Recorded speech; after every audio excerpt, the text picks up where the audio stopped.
Bismillahirrahmanirrahim. Assalamualaikum warahmatullahi wabarakatuh. Rakyat Malaysia, orang muda. Round undang-undang ini sudah pasti ianya baik. Kalau tak baik, ia tak perkenalkan. Tetapi yang paling penting adalah pelaksanaannya nanti. Biar dia dibuat hebat macam kita buat masa berlaku COVID dulu, yang saya rasa rakyat Malaysia terlibat secara langsung sehingga kita berjaya di akhirnya mengawal COVID-19.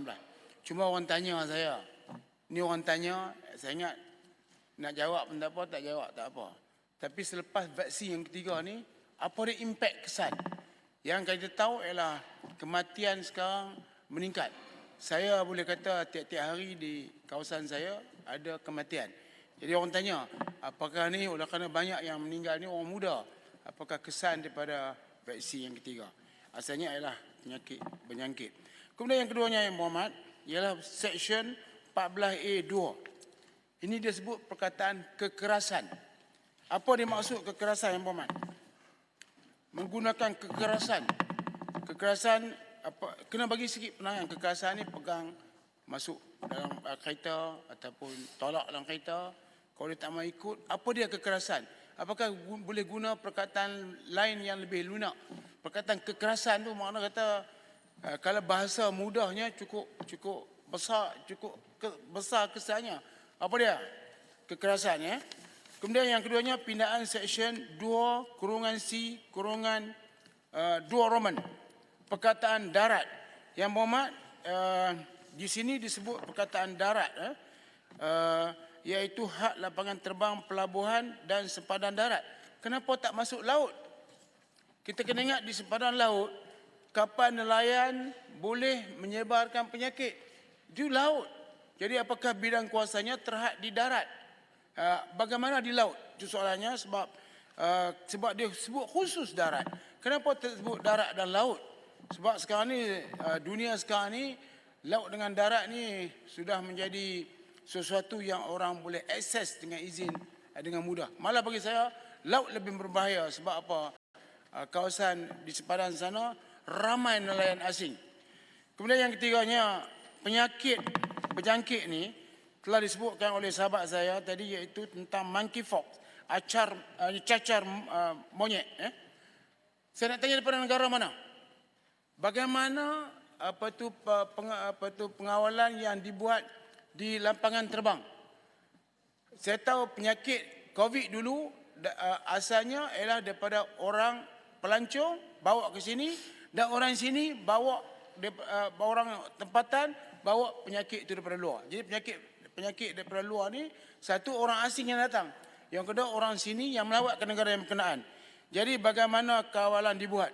Semasa cuti yang lepas, 100,000 rakyat Malaysia pergi melawat Thailand. 100,000 sampai sempadan jadi kelang kabut dibuatnya. Jadi apakah kehadiran mereka di negara asing, mereka bawa balik benda yang baik ataupun sebaliknya? Jadi kita nak tahu bagaimana kawalan dibuat. Sebab saya dimaklumkan penyakit ni sehingga 24 hari baru kita dapat dikesan.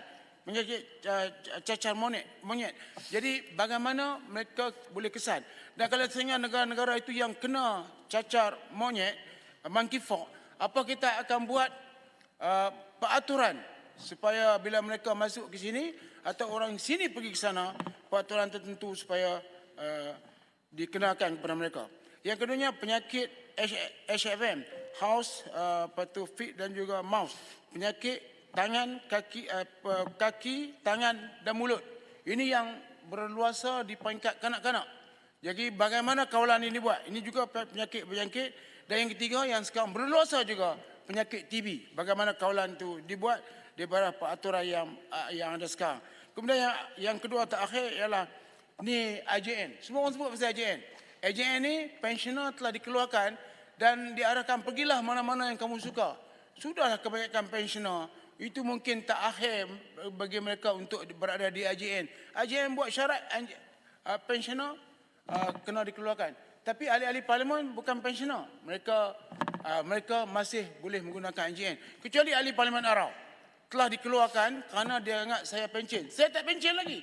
Malah saya mungkin pergi lagi ke atas. Jadi tiba-tiba saya dianggap sebagai pensioner. Ini adalah tidak wajar dan yang buat peraturan ini ialah pihak Kementerian Kesihatan. Jadi saya minta supaya pelbagai pihak melihat perkara ini dengan serius dan tegas supaya jangan dibuat pensioner begitu rupa. Saya akan cadangkan pensioner yang berada di AJN diteruskan. Mereka pun saya tengok setengahnya tidak mahu lagi pergi hospital. Tak apalah, kita terimalah apa yang terjadi. Jadi pihak kerajaan yang madani, yang perpaduan, yang adil ini supaya bagi keadilan. Yang tu kita nak supaya rakyat nak keadilan pada kerajaan. Kena ingat bahawa sesuatu kepimpinan yang baik itu bila rakyat berdoa kepadanya. Dan dia berdoa kepada rakyat. Tapi bila rakyat sudah tidak berdoa kepadanya dan dia juga benci ke rakyat, masa itulah kepimpinan sudah tidak layak lagi. Kita berdoa semoga semuanya sentiasa dirahmati Allah dan Malaysia terhindar daripada mara bahaya malapetaka. Terima kasih. Terima kasih Yang Berhormat Arau. Saya jemput Yang Berhormat